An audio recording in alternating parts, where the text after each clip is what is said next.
Actualízate para ir al ritmo del mundo de hoy.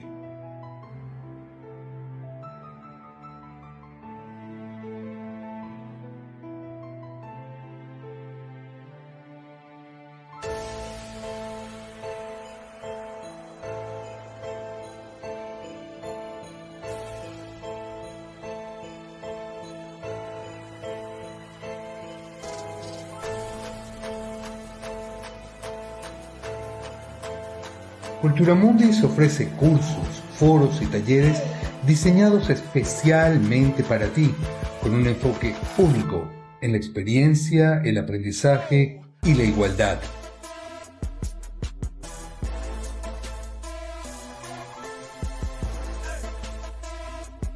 En Cultura Mundis creemos que la sabiduría no tiene fecha de caducidad. Nuestra comunidad está transformando vidas y desafiando límites.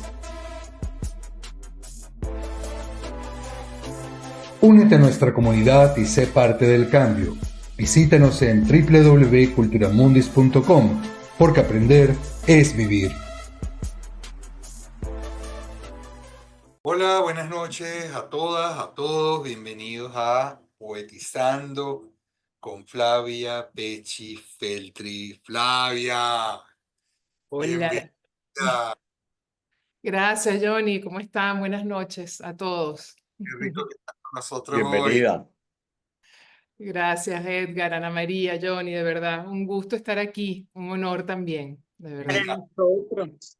Nosotros tenemos como una cierta dinámica para poder arrancar siempre con la pregunta de rigor, como le llama el maestro Vidaurre.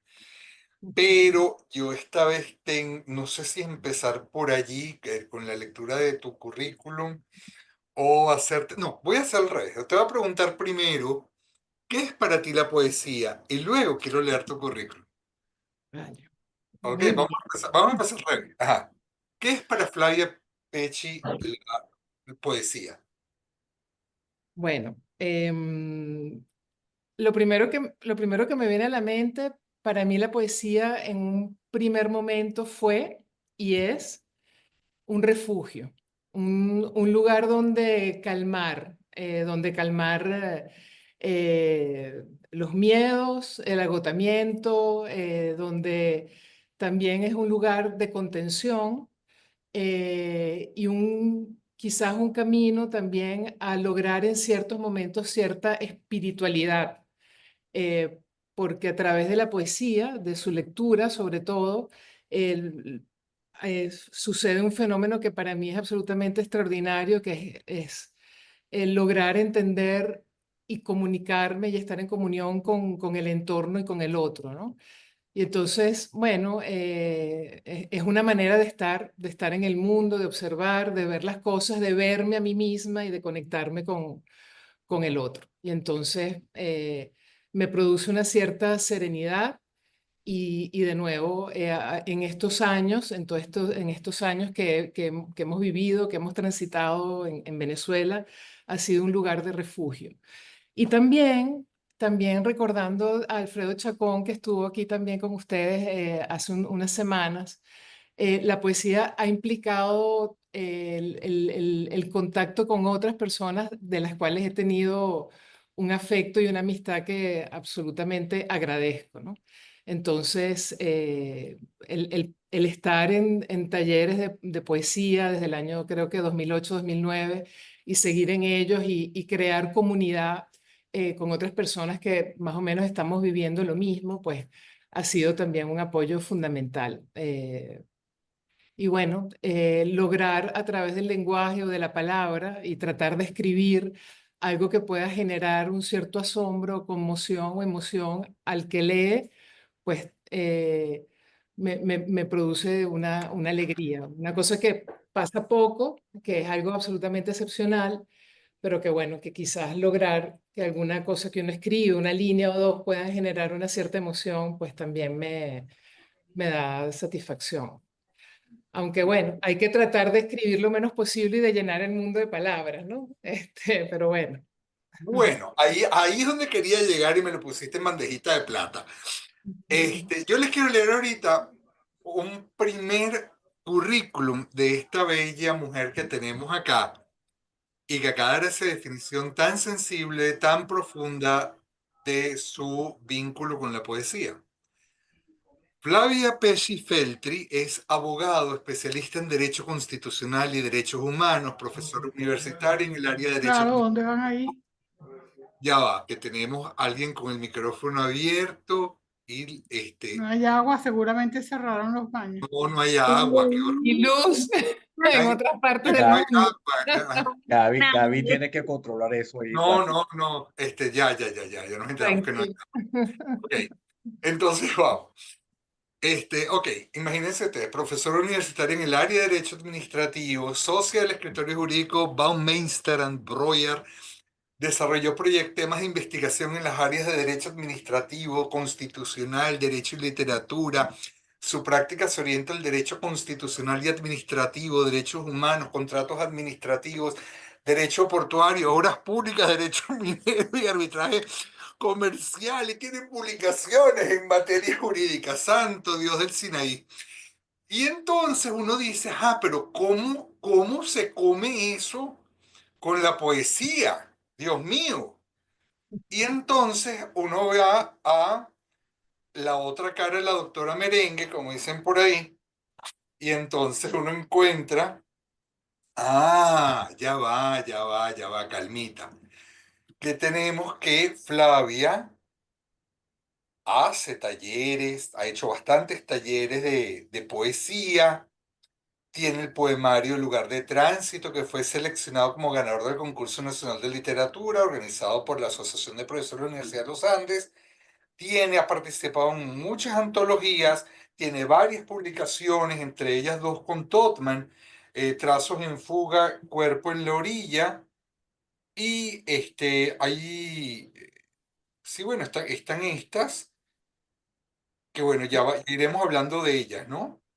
Además de, bueno, varias, como les dije, varias antologías. Lo que es interesantísimo, Flavia, es esa cosa maravillosa que uno dice, ya va, pero son dos mundos completamente opuestos y que de repente en ti se concilian, especialmente en esa belleza de trabajo que te agradezco que me hiciste llegar, que se llama Poesía y Derecho Constitucional, donde tú dices, y ahí no voy a seguir hablando para que tú hables un poquito más. El poeta nombra al mundo, a los hombres y a las cosas, proporcionándole un sentido a la existencia que nos permite hacer conciencia de la multiplicidad que nos habita. A partir de allí y desde ahí se impulsa un orden para la sociedad que se manifiesta a través de otras expresiones del ser humano y entre ellas una que es esencial para su sobrevivencia, el derecho. Y bueno, Gracias. Bueno, cuéntame cómo convive todo eso en ti. Aparte bueno, con esa dulzura que hay en ti, que uno dice los abogados son así como malos y tienen cara de... bueno, lo que pasa es que tenemos a veces muchos prejuicios con relación a los abogados, a veces tienen fundamento, otras veces no. Y bueno, tendemos también a la generalización, pero bueno, el derecho en este país y con razón no está muy bien visto y mucho menos los abogados, ¿no? O alguno de ellos o varios de ellos. Pero en todo caso, para mí no es nada raro que pretender hablar de un vínculo entre el derecho y la literatura, porque el derecho justamente está creado y las normas jurídicas existen para lograr la convivencia en paz entre los individuos, ¿no? Y la poesía trata de los individuos y el derecho trata de las personas, de los seres humanos. Por lo tanto, las personas no somos unos compartimentos separados donde, bueno, uno es abogado, el otro es poeta, el otro es científico, en fin, yo creo que por la misma condición humana, todas nuestras manifestaciones, todas nuestras expresiones están absolutamente vinculadas. En la época de los griegos, las personas se dedicaban a estudiar tres o cuatro cosas: matemática, filosofía, historia, etcétera, y bueno, ya eran unos seres universales. Y después bueno, luego, hoy en día nos estamos especializando en todas las cosas y estamos separándonos también de lo otro que también somos, ¿no? Entonces, el derecho eh, protege la libertad, regula la libertad para que todos podamos más o menos, y la limita para que todos podamos desarrollarla. Pues bueno, el escritor, el poeta, el creador, el artista, la libertad es su herramienta fundamental. Y luego hay un vínculo, perdón, y ya no hablo más, hay un vínculo que resulta, bueno, que pareciera que nadie lo ve, pero el objeto, o sea, lo que el derecho regula son los mismos temas de los que trata la poesía. O sea, son absolutamente los mismos: la muerte, el nacimiento, el amor, el odio, la codicia, el abuso del poder, la arbitrariedad en el ejercicio del poder. Esos son los temas esenciales de la poesía y de la escritura, y son también los temas esenciales del derecho. Entonces, bueno, ya partiendo de ahí, pues bueno, creo que hay un vínculo que a lo mejor no es tan evidente, pero que está sin duda alguna ahí. Al menos yo tengo esa convicción, pues. Está bien, eso está perfecto porque marca la línea de tu voz y eso es importante. Mm, Pero en el mismo trabajo tú mencionas el tema de cómo el derecho ordena. Y por otra parte, tú hablas de que el lenguaje sirve de una u otra forma para ordenarnos. claro. Pero fíjate acá, yo quiero leer uno de tantos ejemplos que podemos tomar de Cuerpo en la orilla, del hermosísimo poemario Cuerpo en la orilla. Voy a leer el 39, Mira, que una dice, cosita, Johnny, sí, espérate un minutito. Hay alguien aquí que dice que los vemos, pero no los escuchamos. Quería es, saber si No, eso está es una siendo sola. monótono. es un problema de la persona que tiene Es un Ah, mal. problema de la persona, ok. Porque no quiero que se pierdan las respuestas de No, no te Flavio. preocupes, no te Ok. preocupes, estamos en eso. Bien, entonces vamos con el poemario 39, que dice, volver a nombrarse, tantear la imagen que de mí traes, unirse a los rastros de la batalla nocturna, la mueca que ahora soy me encuentra. Todo el misterio, toda la magia, toda la posible cadena de significaciones que podemos esperar del arte poética están acá, o al menos como yo también concibo la poesía. Y puedo deleitarme y puedo leerlo de distintas maneras y encontrarle múltiples significaciones, pero justamente ahí es donde está el misterio, la elegancia y lo sublime de la poesía. Entonces, más allá, que es del orden de lo poético, más allá que logra trascender y hacer mella y tocar las fibras más íntimas de lo inconsciente colectivo, no se escapa de la regulación del lenguaje que amerita lo legal. Bueno, lo que pasa es que por supuesto que no todas las normas jurídicas, ni de broma, tienen ese misterio o eso que tú has nombrado.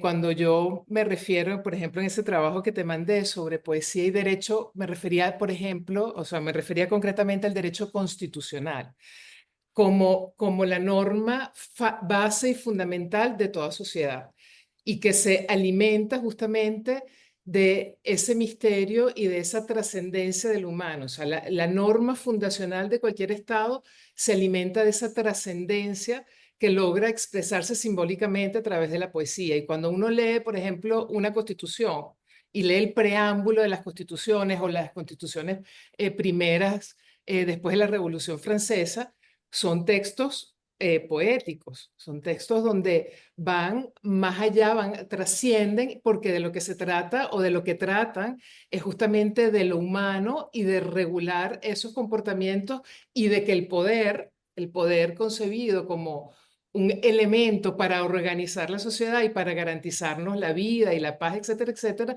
que ese poder esté limitado.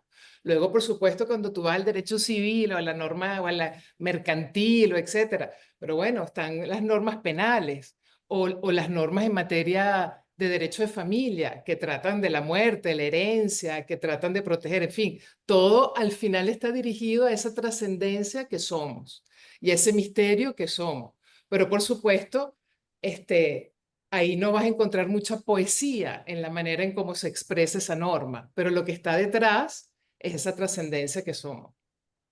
Yo estoy feliz de escucharte, porque en esta mujer que están ustedes viendo, tenemos un ejemplo perfecto de la danza de los opuestos, de lo apolíneo y lo dionisíaco, y cómo pueden encontrar una síntesis en tu proceso vital y cómo las llevas de una forma tan armónica tratando de encontrar justamente eso, encontrarte en ese self, encontrarte en esa unidad que poco a poco va creciendo en ti uniendo esos opuestos.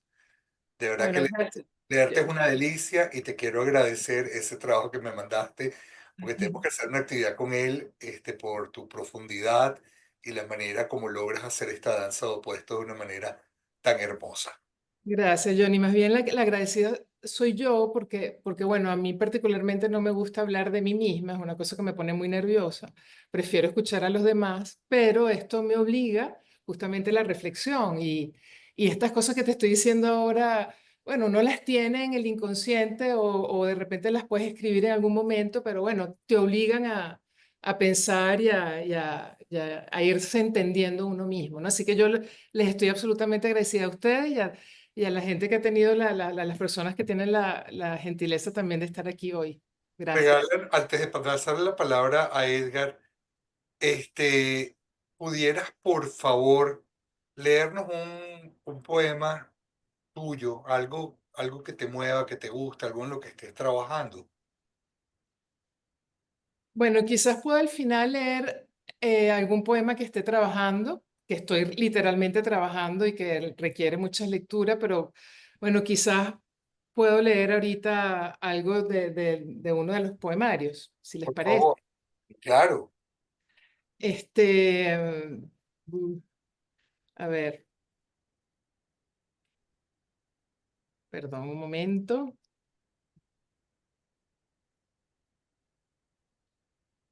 Les voy a leer un poema que está en el libro Trazos en Fuga y que a Igor Barreto particularmente le gusta mucho. Entonces se lo dedico a él y se titula, es el último poema de Trazos en Fuga y se titula Testigo Silente. Una mañana, desde el jardín del vecino, oí tronar gritos entre un hombre y una mujer. Pensé en un pleito de esos inevitables cuando se entumecen los sentidos y no hay espacio alguno para la cordura. Mientras la entonación se hacía más desquiciada y las lenguas se retorcían secas entre los dientes, temí por la vida de ambos. Intenté reanudar la faena de casa, pero fue imposible. Me reduje en ovillo debajo del perfil de la ventana. Sostuve mi cabeza intentando apartar otras memorias. Me asaltaron arcadas, espumas de odio. No supe cuánto tiempo estuvieron en ello, ni cuánto, perdón, ni en ello, ni cuánto permanecí abrazando mis rodillas. Un sonido seco, directo y certero quebró finalmente las voces. Hubo entonces un espacio a la deriva, una suerte de signos silentes embargando la espina dorsal. Quise moverme e intentar detener lo ya inaplazable. Escuché a lo lejos alterados golpes, desdoblados en confuso aturdimiento. Miré de soslayo a la pared. El pánico transfiguró los sentidos. La turbación me expulsó a otro mundo. Al poco tiempo me despertó un agudo alboroto de sirenas. Bueno, Ok, bellísimo, muy bello. Maestro, Bueno, ¿qué te puedo decir, Flavia? Para mí, en lo particular, y por supuesto a nosotros los tres, pero a mí en lo particular, es muy placentero, muy bello, muy conmovedor tenerte aquí. Yo te conocí en el Centro Jungiano en las clases de la bellísima Astrid Lander. Me acuerdo que estábamos hablando de símbolos y recuerdo perfectamente tus intervenciones maravillosas. Y por casualidad, no sé por qué, pero siempre muchos de nuestros encuentros, que nos vemos poco, pero los encuentros han sido siempre un poco en función de cierta contención por algunos duelos míos, pequeños, grandes, o como tú lo quieras ver. Me acuerdo que en esa época yo tenía un vuelo con el piano. Tú me presentaste a Trudy Bendayán, por eso yo entro en el centro junguiano.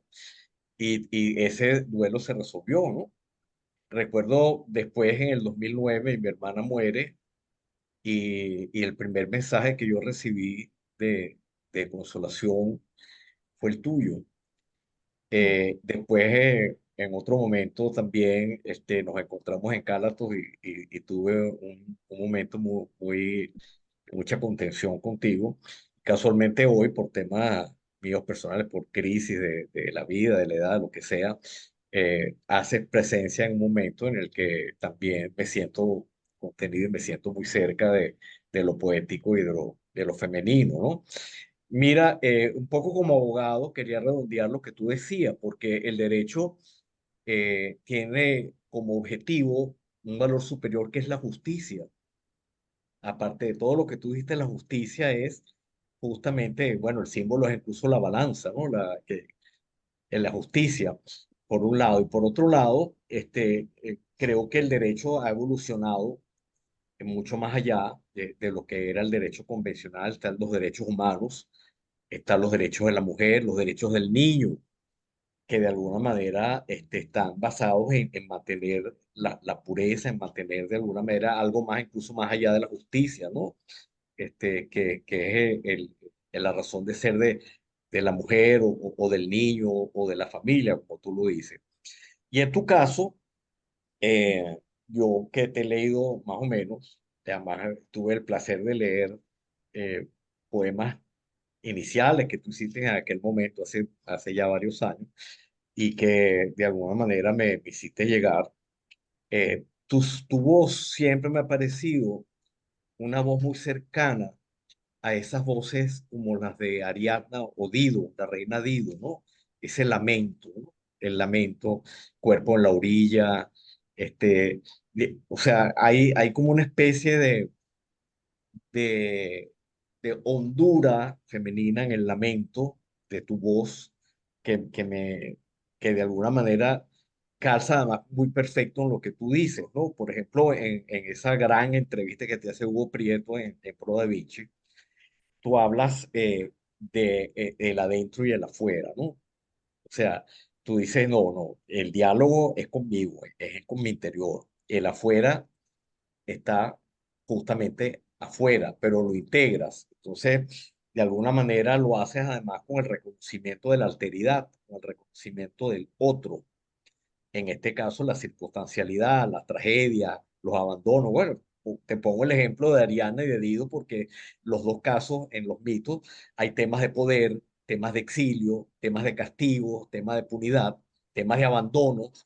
E incluso quería, con tu permiso, leer dos poemas. Uno que yo te publiqué en el año 2013 en la página de Diosa Blanca, que forma parte de Antesala, que es una antología poética que dice así: déjame vacante en este rincón de la noche, disuelta, junto al fango del cauce, bajo el sol que sabrá vaciarme en arena.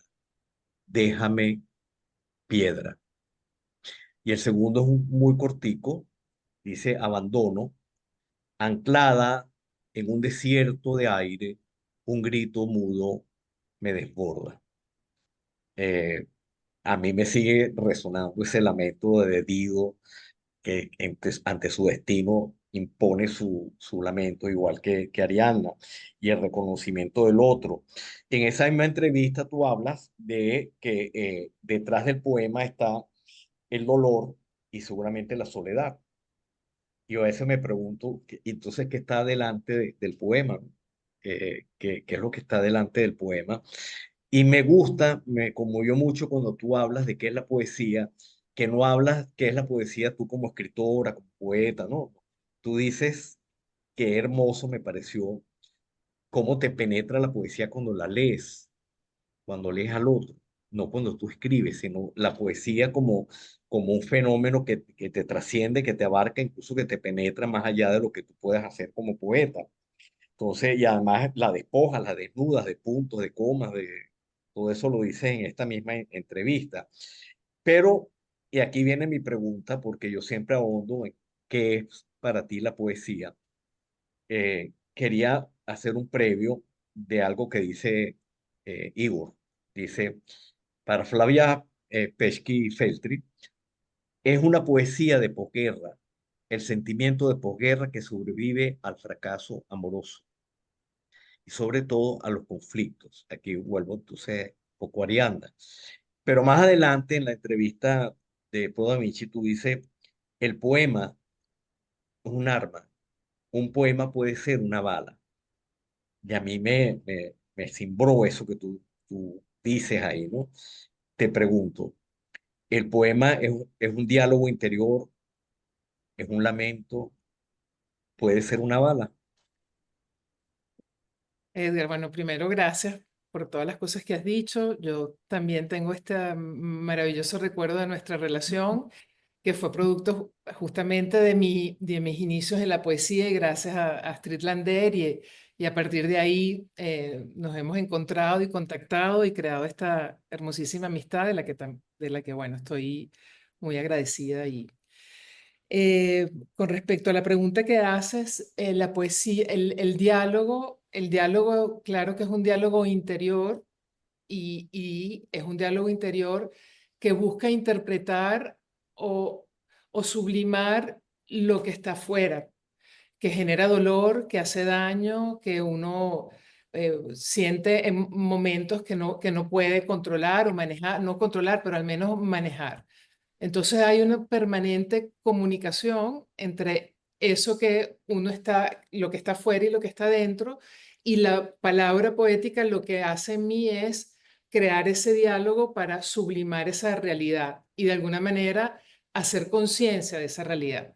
Es decir, a mí lo que me ayuda la poesía es a hacer conciencia del, bueno, del dolor, de la indignación, de la incertidumbre, de lo complejos que somos y al mismo tiempo de esa sencillez que tenemos.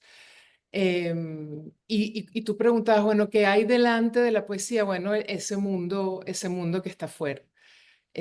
No recuerdo ahorita exactamente cuál fue tu pregunta, pero me queda. Que si un poema puede ser una bala, Claro, ¿no? un poema puede ser una bala cuando busca reinterpretar esa realidad o hablar de esa realidad.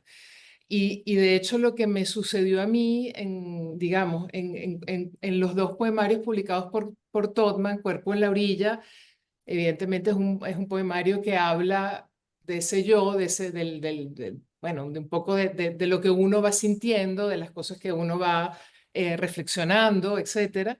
Y Trazos en Fuga, en cambio, tiene ya más la mirada hacia afuera que afecta profundamente ese interior, ¿no? Y entonces en Trazos en Fuga se ven, al menos yo los percibo así, algunos poemas o algunos versos que efectivamente, cuando dice, pueden ser una bala en el sentido de que pueden trastocar o pueden, digamos, sacudir al lector, que es un poco también la idea, ¿no? La idea es, bueno, vamos a hablar de lo que nos está sucediendo y vamos a hacer conciencia de ello y vamos a tratar de hermanarnos de alguna manera, ¿no?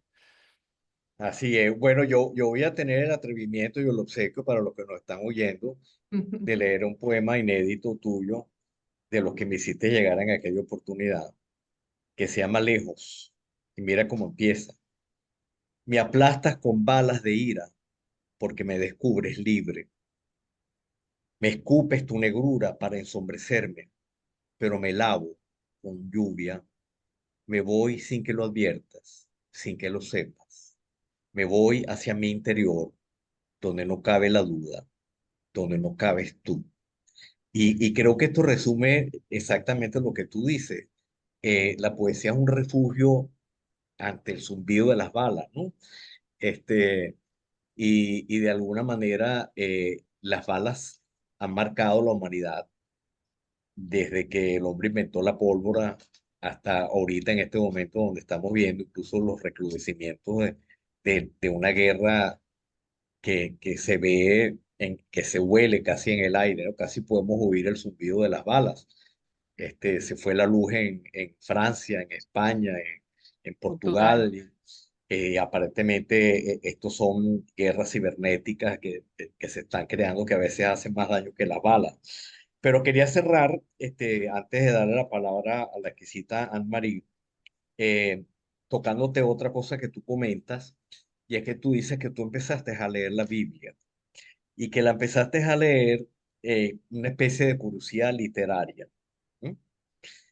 Y sin embargo, y yo coincido con Hugo Prieto, porque cuando uno empieza a leer esos poemas en donde tú tienes un acercamiento que tú dices espiritual en cierto sentido, no, no, no. Tus poemas están cargados no solo de una profundidad espiritual, sino una profundidad espiritual que conmueve, no es aérea, no es leve, no es un soplo de brisa, ¿no? Es una espiritualidad contundente, una espiritualidad dolida que busca trascender. Entonces, me parece en lo que yo he leído que más que curiosidad científica, tú tuviste un encuentro espiritual con esas lecturas que se traducen en muchos de tus poemas. ¿Eso es así? Sí, por supuesto. Por supuesto que tuve esos encuentros espirituales, pero lo que no he podido mantener es que esa espiritualidad continúe, o sea, una constante en la vida diaria. Y entonces, por ejemplo, sucede que uno se aleja y entonces también se aleja de la poesía y se aleja de esa cosa tan indispensable como es reencontrarse con uno y con el otro. Pero claro, esas partes de la Biblia que no me la he leído toda, sino fragmentos, ciertas partes, obviamente, claro que me llevaron a una comunión hacia la espiritualidad, sin duda. Y quería hacer un comentario con ese poema que leíste, que dice que no cabe la duda dentro de mí, creo, dice, ¿no? Ajá, ajá, donde no cabe la duda, donde no Yo cabe la duda. ahorita lo cambiaría y diría donde cabe la duda, donde justamente cabe la duda, a lo mejor no cabes tú, pero la duda cabe, ¿no? Claro. Porque estamos justamente en una constante, afortunadamente, interrogatorio, Bueno, duda, ayer con incertidumbre. Ana María hablábamos de eso, hablábamos de la duda en la homilia del sacerdote de la misa que fuimos, ¿no? La duda es fundamental. Claro, y curiosamente, hace 2 semanas, y lo traigo a colación porque es que me impactó, fuimos el Viernes Santo, yo no soy practicante ni mucho menos, pero bueno, un grupo de personas, ni mucho menos porque lamentablemente no lo soy, pero bueno, en fin, fuimos el viernes a visitar los templos de Caracas o algunos. Nos acompañó un personaje genial que se conoce la ciudad de una manera maravillosa. Y en ese recorrido, en una de las ballenas, de estas, las ballenas de los militares, hay una frase que dice, dudar es traicionar. Y luego la fila de la gente haciendo, o sea, una cantidad de gente al borde de esta ballena haciendo la fila para entrar al templo. Y luego más adelante, otra patrulla que dice, dudar es traicionar. Entonces, claro, hicimos el comentario entre todos y he estado reflexionando mucho al respecto, porque justamente el derecho, y volviendo un poco y perdonen al derecho, el derecho pretende dar unas certezas y pretende establecer las cosas en blanco y negro porque los seres humanos necesitamos un mínimo, o al menos la ficción, creer que las cosas tienen que ser, van a ser de una determinada manera, ¿no? Pero luego suceden hechos, como lo de hoy, que se fue la luz, o todos los días suceden cosas que justamente nos revelan que lo que estamos es sumergidos en una profunda incertidumbre y es esa incertidumbre bueno, lo que genera miedo y lo que genera tantas cosas, ¿no? Y los absolutismos y todas esas cosas. Pero bueno, era porque justamente leíste ese poema que habla de la duda. Bueno, bueno, de verdad agradecidísimo. Te Igual voy a yo. pasar. creo que se la puse en bombita a Ana María porque ayer tú justamente estábamos hablando de la duda, Mm, y creo que por ahí es una buena puerta de arranque. Agradecido, que Dios te bendiga mil veces, y para mí te digo, ha sido una belleza. Me salvaste la noche. Ah, bueno, por cierto, cuando dices que te alejas de lo espiritual, este, mira, un atardecer dura 2 horas por medio. De las 24 horas del día, el atardecer son 2 horas. Tú no puedes estar las 24 horas del día pretendiendo ver el atardecer. El claro. atardecer llega cuando llega. Y además cuando estás en el tráfago del mediodía, en la luz cenital, terrible, todo esto, cuando regresas al atardecer, regresas con más ganas. El atardecer cobra sentido. Toda tu espiritualidad cobra sentido a medida de que te alejas de ella, como todas las cosas, cuando las tenemos tan cerca que no las vemos. Pero como yo siempre te tengo cerca, aunque te tenga lejos, siempre te tengo presente. Que Dios te cuide siempre. Gracias, Edgar, de verdad, muchas gracias. Bueno, Flavia, más que contenta de tenerte acá. Como ustedes escuchan a Flavia, Flavia es así siempre. Flavia es una delicia. Como No poeta. siempre, pregúntale a mis hermanas, Ah, pobres. bueno, pero bueno, tú sabes cómo es la familia, no se les cree. Pero O a mi prima que está por aquí. nosotras somos hermanas en cierta manera, ¿no? Unidas por cosas fundamentales, ¿no? Entonces, Así es. bueno, contentísima de que estás aquí. Estaba viendo mis libros tuyos, que todos tienen unas dedicatorias preciosas. El lugar de tránsito, el que se ganó el premio de la Asociación de Profesores de la Universidad de los Andes. Cuerpo en la orilla, de Todman, que es un poemario magnífico, erótico. Yo lo que veo ahí es erotismo, ¿no? Con mi visión erótica de la vida. Y también de Todman, bellísima, además me encanta la portada, Trazos en fuga, ¿no? Este, quería comentar unos puntos que me parecen interesantes. Yo te hice un escrito sobre trazos en fuga, ¿no? Para presentarlo. Maravilloso Y escrito. gracias, mi amor, por maravilloso el libro. Yo ahí planteo que este libro tiene vamos a decir que trazos en fuga, 4 puntos de fuga, ¿no? Y los traigo a colación porque ahorita que releí para nuestro encuentro, yo creo que en Trazos en Fuga, yo no sé qué vendrá después, pero Trazos en Fuga es de alguna manera, recoge el alma que traen los dos poemarios anteriores. O sea, el alma poética tuya es recogida o expandida, depende cómo se vea, ¿no? En trazos en fuga, ¿no? Entonces yo digo, cortito, digo que hay cuatro temas o puntos de fuga en ese poemario, que son la ciudad como un lugar entre fantasmal y real, una ciudad destruida, una ciudad en construcción, un no lugar, etcétera. El tiempo en términos del instante y lo fugaz, la cualidad fotográfica de ciertos poemas y de tu mirada poética. Y por último, la voz ramificada, ¿no? Entonces yo en ese escrito, después, bueno, tú sabes, me extiendo en esto. Pero aquí yo quiero comenzar mi intervención hablando de esa cualidad fotográfica, porque por otro lado, todo el que te sigue, y los invito a que sigan a Flavia por Instagram. Flavia para mí es una gran fotógrafa.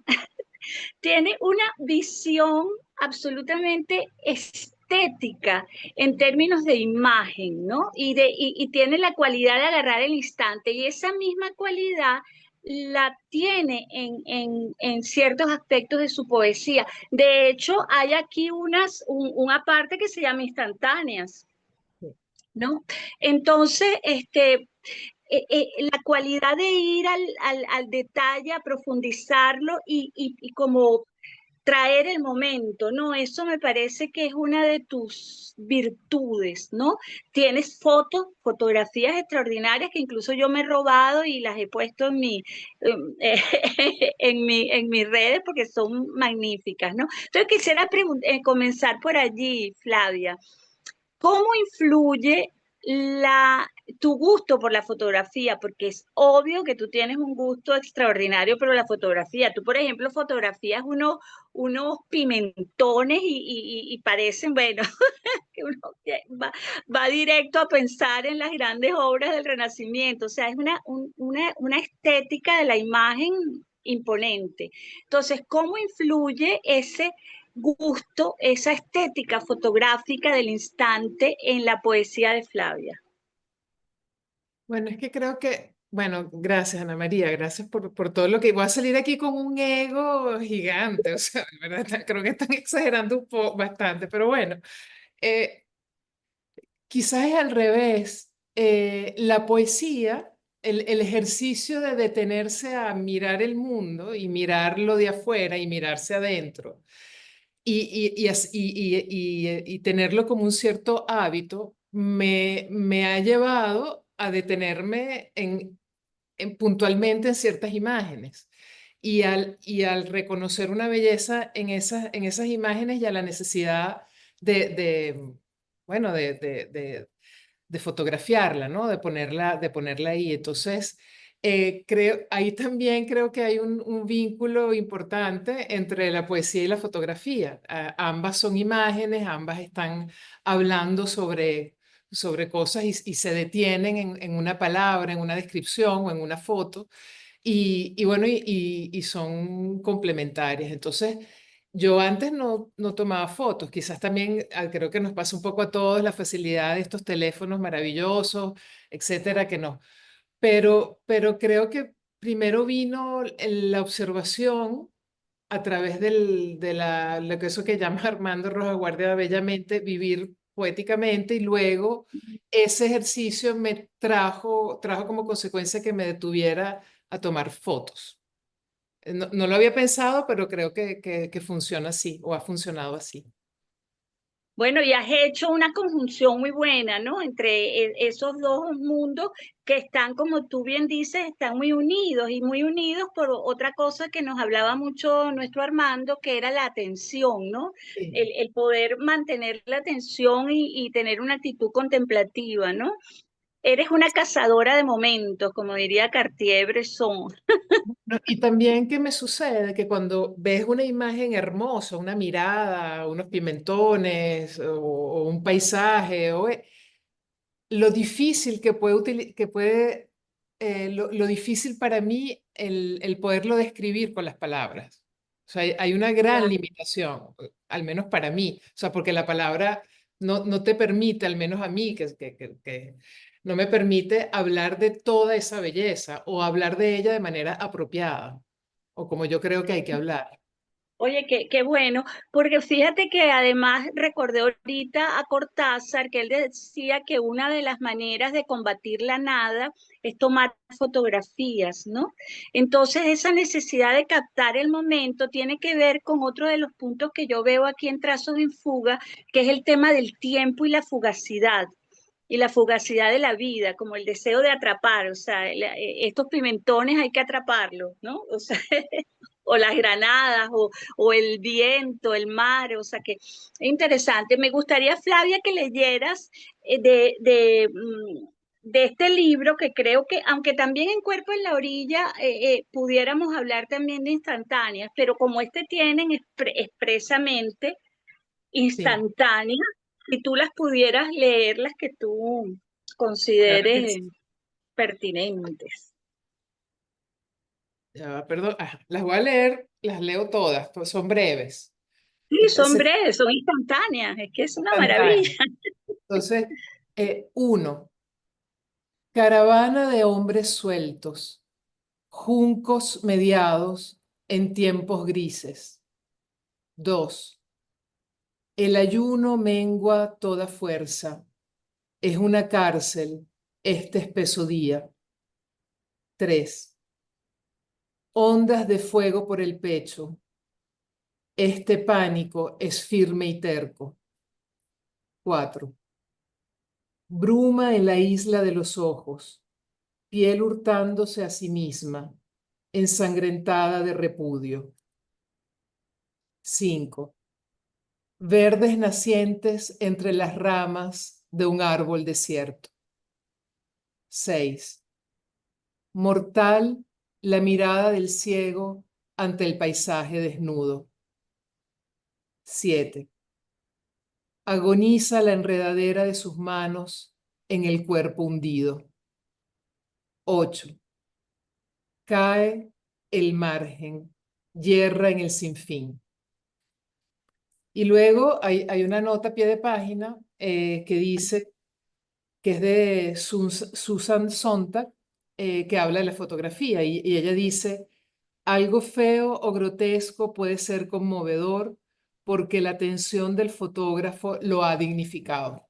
Me parece extraordinaria la Extraordinario. Sontag. Si no lo leías tú, lo iba a leer yo porque ahí está, está Sí, ahí está. condensado, ¿no? En esto de Susan Sontag. Y bien, y partiendo de allí, de cómo algo que puede ser feo, grotesco, puede ser dignificado por la fotografía, también es dignificado por la palabra poética, ¿no? Fíjate otra vez el punto de unión. Y entonces en ese sentido me encantaría que leyeras uno de mis poemas favoritos que me parece de una dignificación, ¿no? Un proceso de dignificar lo terrible, que es el de los hombres gatos. ¿Pudieras leerlo? Claro, claro que sí. Hombres gatos. Alrededor de la basura son como los gatos, encorvados en la penumbra de sus propios dorsos.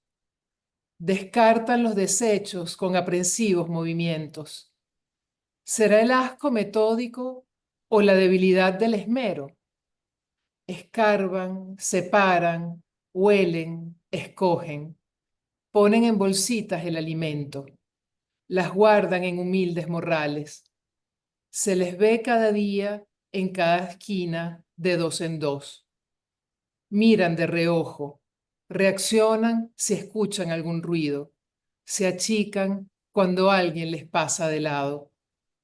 En noches, cuando los faros de un carro fantasma los atrapan, petrificados por el flash, enfrentan la luz. Los ojos son imagen detenida. Pasa el atisbo de alguna humanidad. Todo permanece igual y así retoman la faena. Bueno, Ah, a veces no es fácil leer los poemas y que se comprendan la lectura así, ¿no? Em, A veces los poemas no deben ser comprendidos, Flavia. sí, no, claro, también, Son, claro, están para que lleguen al alma y hacer alma con ellos, ¿no? así es, y así es. estremece. Ese Exacto. poema es estremecedor, Flavia. Sí, y además que he notado algo curioso, porque yo me mudé, y perdonen que hable de algo personal, pero me mudé de una zona donde se Mm. veía mucho este tema de la basura, etcétera, y estoy en otra zona que es una especie de Miami caribeño, ¿no? Y entonces todo es lindo, bonito, todo está perfecto, todo es una maravilla, pero también están las personas que recogen la basura. Lo que pasa es que la diferencia es que lo hacen de manera ordenada, pero viene la mamá con la hija, etcétera, y entonces están horas recogiendo todo, sacando, ¿verdad? Y luego vuelven todo a ponerlo muy ordenadamente. O sea que en realidad las cosas siguen igual, ¿no? Claro, claro. Y hay el cuarto punto que yo ponía allí era la de la capacidad de hablar desde distintas voces, ¿no? Que creo que siempre en un poeta eso es algo esencial, que pueda cambiar de voz. Y uno lo siente mucho. En este libro en particular hay varias voces clarísimas que van hablando durante todo el libro. Pero también, como te decía, también están las otras. En estas voces hay, hay mucha cualidad femenina de la voz, ¿no? Mucho, incluso diría, mucho arquetipo femenino en la voz, ¿no? Desde la Antígona, esa que lucha por las injusticias, ¿no? Hablando de nuevo de lo que bellamente expusiste al principio, ¿no? Cuando unes derecho y poesía. Está una voz que me recuerda a mí particularmente muchísimo a Ana Asmátova, ¿no? Esa voz que en sintonía con Antígona no está ciega a lo que pasa y puede hablar, ¿no? Entonces, en ese punto, tú tienes otro poema allí que es muy, muy bueno y muy fuerte, donde hablas de esta cárcel terrible que tenían los soviéticos, la antigua Unión Soviética, que era una cárcel para algo así como reeducar artistas y poetas que iban por el mal camino, ¿no? Que Sí. dudaban, que podían dudar, ¿no? Lubianka, ¿no? Allí tú dices algo extraordinario que dices, lo pones en boca del burócrata de Lubianka, ¿no? Del que cuida el El gendarme, ¿no? Por carcelero, decirlo. sí. Exacto. Él dice, los poetas pretenden ser testigos de la vida. ¡Cuánta vanidad! Esa frase en la boca del burócrata de Lubianka, pero que viene de Flavia Pecci, dice mucho. A ver, los poetas pretendemos ser testigos, debemos ser testigos. Me acuerdo del Requiem de Ana Asmátova en aquella cola donde la mujer le pregunta, en la cola de la indignidad, ¿no? Hablando Claro, de claro. esa cola en Siberia de las madres y las esposas esperando para entrar en la cárcel a ver a sus hijos o esposos, ella le pregunta si habrá alguien que puede decirlo, ¿no? Eso siempre me enchina, como dicen los mexicanos. Entonces te pregunto a ti sobre esa voz de la poeta Flavia, la que es testigo de la vida. Me encanta ese aspecto tuyo. Bueno, decir que por supuesto que Asmátova fue una lectura fundamental cuando escribía este poemario, ¿no? Fue así como la luz que me guiaba y que es una de mis poetas que amo profundamente y a la que vuelvo siempre, ¿no? Y esa imagen del Requiem donde le pregunta a la madre que está en la fila, bueno, tú podrás hablar de esto que nos está sucediendo, pues es absolutamente extraordinaria. Y sí, el poeta, justamente el poeta lo que le corresponde, pero sin vanidad, es ser testigo de lo que sucede. Probablemente los demás pueden verlo como algo vanidoso porque, bueno, porque está interpretando una realidad y está señalándola, ¿no? Y está de alguna manera también haciendo un juzgamiento sobre esa realidad y los que se ven reflejados en ese juzgamiento, pues podrán verlo como algo, como una pretensión soberbia por parte del poeta, pero sin duda una de las cualidades de la poesía es que es testigo y es fuente de conocimiento de lo que vive una sociedad en un momento determinado, de lo que vive el propio poeta en ese momento determinado. Y quizás es una obligación hablar de lo que sucede, ¿no? Y Ujú. no a través de una ideología, por favor, no una ideología entendida políticamente, ¿no? Como se entiende, sino, bueno, hablar de lo que sucede en el mundo, independientemente de quién lo genera o por qué se produce, ¿no?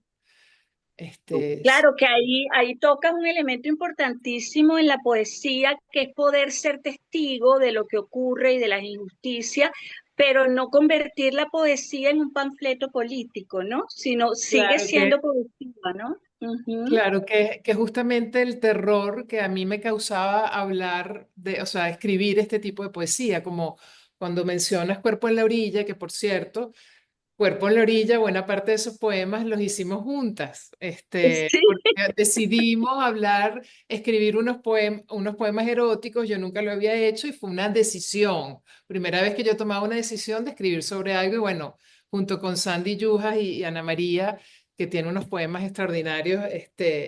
Pero bueno, el riesgo que existe tanto con la poesía erótica y con la poesía, digamos, de denuncia, como la queramos llamar, que es testigo, mejor dicho, de lo que sucede, pues hay unos riesgos terribles, porque esa poesía testimonial puede justamente caer en el panfleto, en la ideología, y entonces, Pero bueno, ya deja de aquí, ser universal, ¿no? aquí Ha de ser universal. Eso, quiero pedir un ojo, permiso. porque me falta No, preguntarle. yo sé, Ana, ya vamos ahí. Lo que pasa es que están hablando muchas cosas y tú acabas Ana, de meter el dedo en la llaga, ¿ok?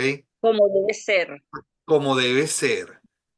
Y no quiero perder la oportunidad, porque mencionaste lo arquetipal Ujú. en la obra de Flavia.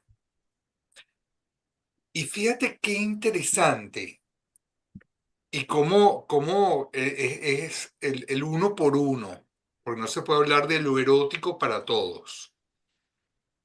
Cuando uno toma cuerpo en la orilla, y ya vas a retomar tu pregunta, Ana, pero esto no quiero perderlo, uno toma cuerpo en la orilla al azar. A veces la ausencia siembra gritos. El 13, mi cuerpo en trozos, júntalos, únelos. El 21, se desviste en pedazos, acontece sin raíces el ahora. Y uno se va a lo arquetipal, ocurren dos cosas aquí bien interesantes, porque está todo el tiempo, estamos escuchando la voz de Ifigenia o estamos escuchando la voz de Andrómeda. ¿Y qué es lo que une a Ifigenia con Andrómeda? Son dos mujeres atravesadas por el sacrificio. Mm, Pero si vamos, ok, no es lo mismo. El Eros de una Afrodita no es lo mismo. El Eros, porque tiene que haber un Eros en una figura tan extraordinaria como Atenea, no es el mismo el Eros en una Vesna, pero si nosotros vamos al Eros en una, por ejemplo, en una Andrómeda, la de la belleza exaltada y por eso castigada, y vemos que además Andrómeda es exactamente el polo complementario de Prometeo, porque ambos fueron atados a una roca para ser descuartizados y devorados por haberle robado algo a los dioses. Entonces encontramos precisamente eso acá en la poesía de Cuerpo en la orilla. A mí me llama la atención que Cuerpo en la orilla no son poemas largos, son partecitas, les pido perdón a todos por la palabra que voy a utilizar, pero es que no encuentro otro. Son desmembraciones de afectos, de sensaciones, de como de partes escindidas cargadas de un eros extraordinario. Andrómeda es una mujer devorada para apaciguar a un padre. Caramba. Caramba, Johnny. Entonces, Voy todo a el tener tiempo, que no, seguir yo no esta me estoy metiendo conversación. contigo. Yo estoy hablando de poesía y de psicología arquetipal. Ah, no, mira, ahí está. Pero mira quién tengo aquí en el tema, Laura Morandini. Mejor me cayó la boca. Eh, Laura, te quiero. Ajá. Entonces, ¿a qué voy con esto? Cuando la poesía logra tocar estos puntos arquetipales, cuando todo el tiempo, lo hablamos desde el principio, hay una danza de opuestos exquisita cada vez que uno puede leer tus poemas. Entonces tú dices, por favor, no quiero que aquí vayan a hablar de que luego de ser aquí con el ego hinchado, jamás, jamás. Jamás. Porque una persona que está justamente descendiendo todo el tiempo al Hades para volver a poder emerger, jamás puede andar con infatuaciones. Entonces te agradezco a ti esta belleza que estamos haciendo y Ana María con esa precisión quirúrgica con la que ella hace sus observaciones, porque tocaste la vena arquetipal de lo, Ana querida, tocaste la vena arquetipal de lo erótico y le estás Sí, sí. dando un vuelco completamente distinto a lo que en todos los espacios anteriores que hemos tocado de erotismo y poesía se ha tratado hasta el momento y de verdad que se los agradezco. Me cayó la Vale. boca porque sí es un acuerdo. No, ya basta, se acabó tu tiempo. No, y precisamente iba a hablar de Cuerpo en la Orilla, es que estamos sincronizados, ¿no? El inconsciente colectivo nos arropa. As Iba a pasar usual. a Cuerpo en la Orilla, que precisamente como dice Flavia, de alguna manera estuvimos unidas en esta cuestión de la idea de poder escribir desde el erotismo.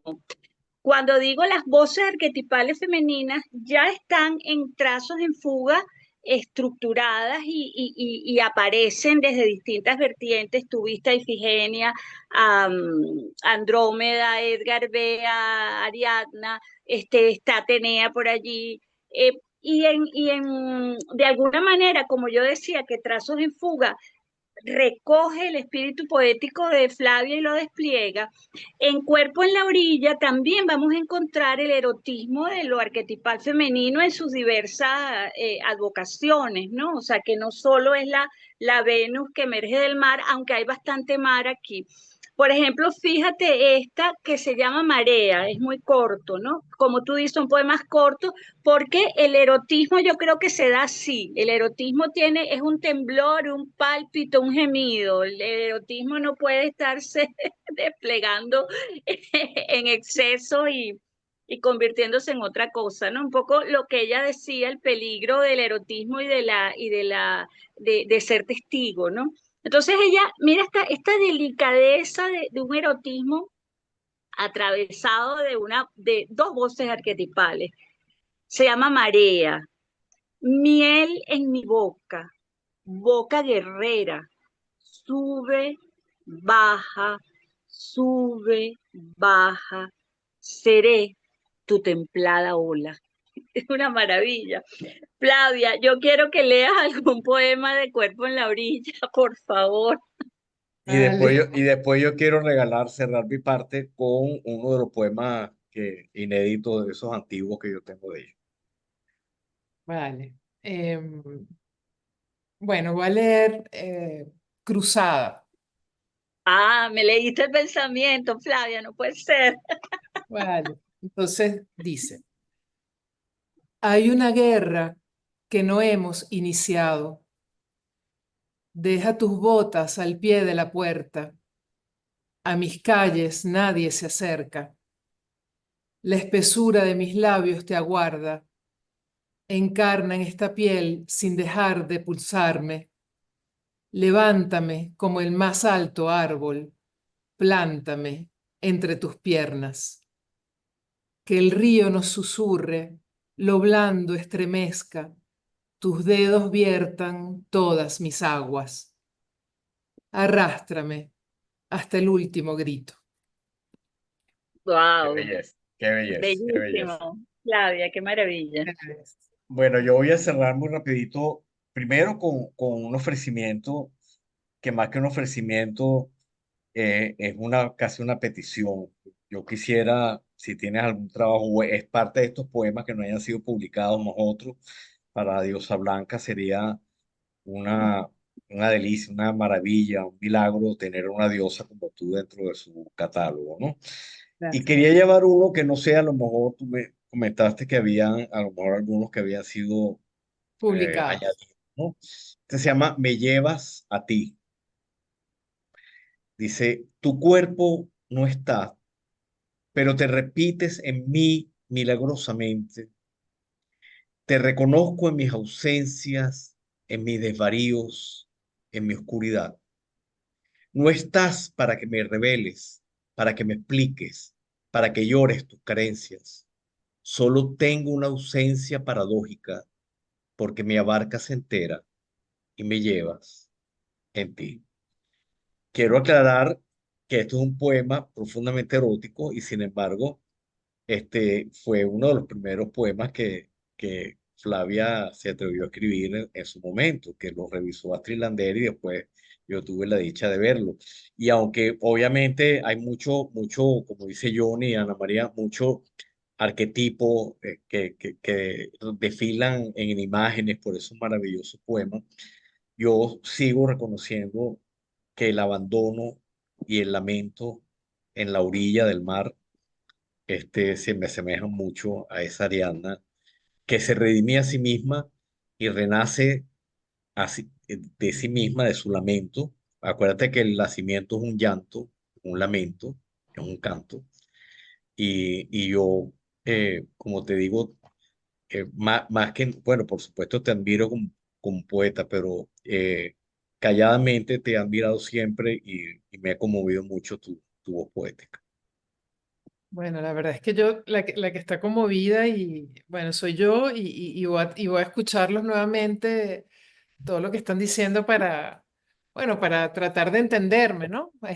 Porque todas esas cosas que ustedes han hecho, han dicho aquí, pues las quiero profundizar, de verdad que estoy muy agradecida. Ha sido Los importante. chats, los chats, Anne-Marie, los chats, que ese es tu cierre. A ver, aquí hay muchas cosas que leer. Ciertamente, allá va. Es que hay muchísimas, Flavia. Tú has convocado un gentío. Qué A maravilla. ver, Bueno, gracias a todos, de verdad. Maravilla. Gracias por acompañarnos. claro, claro. Duda es transformación, dice nuestra común amiga Ruth Castro. Duda es transformación y cambio, es maravilloso en el ser humano. Luna, saludos amigos de Poetizando, un gran abrazo a nuestra poeta Flavia Pechifeltri, Coromoto Renault, saludos a todos, gracias por este maravilloso encuentro, gracias a Flavia por su poesía, su espiritualidad, su dulzura. Luego Luna, Flavia es un espíritu especial en nuestra poesía, totalmente de acuerdo. Otra vez nuestra amiga Ruth, ciertamente es buena fotógrafa, Ruth está de acuerdo conmigo. Cristian Dimitríades dice, hombres gatos es muy bueno y terrible, ¿no? ¿Verdad? La belleza es el inicio de lo terrible. Carlos Bello dice, hombres gatos dibuja con arte una realidad de miseria y por eso mismo la descubre con intensidad. Luna, de nuevo, la poesía como testigo de la humanidad, con deslumbrante estética poética como debe ser, tal cual. Stefano Carcone, el arte por el arte versus poesía como instrumento de propaganda, en el cuyo caso no sería poesía, ¿no es cierto? Ajá, a ver, bueno, creo que hasta ahí, yo creo que todos estamos contentísimos de haberte tenido, de haberte escuchado, de verdad que ha sido una noche fabulosa escucharte, Flavia. Te lo agradezco inmensamente, te lo Bueno, agradecemos. más bien la que está agradecida soy yo. Ha sido una conversación extraordinaria. Los he escuchado con muchísima atención y estoy, bueno, fascinada, contenta. Estaba muy nerviosa y la verdad es que ha sido muy grato. Gracias a todos de verdad por estar aquí, por acompañarnos y bueno, y pasar esta noche de lunes con nosotros. Estoy muy contenta, gracias. Vale, Y Flavia. Gracias vale, a ti, gracias gracias a por ustedes. acompañarnos, por toda esta belleza que transmites constantemente desde tu sonrisa hasta tus poemas. Kira llegó y dice Ah, abrazos a todos. Kira, un abrazo para ti también. Gracias por este espacio, nos dice Kira. Gracias a todos, muchachos, gracias. Que estén muy y bien. mañana y el próximo lunes vamos a tener a una poeta que dice, no soy poeta. Ella es Ana María. Sonia Chocrón. Entonces Tendremos ya el sabes lo gustazo que de tener a Sonia. la próxima semana estamos con Sonia. No soy poeta.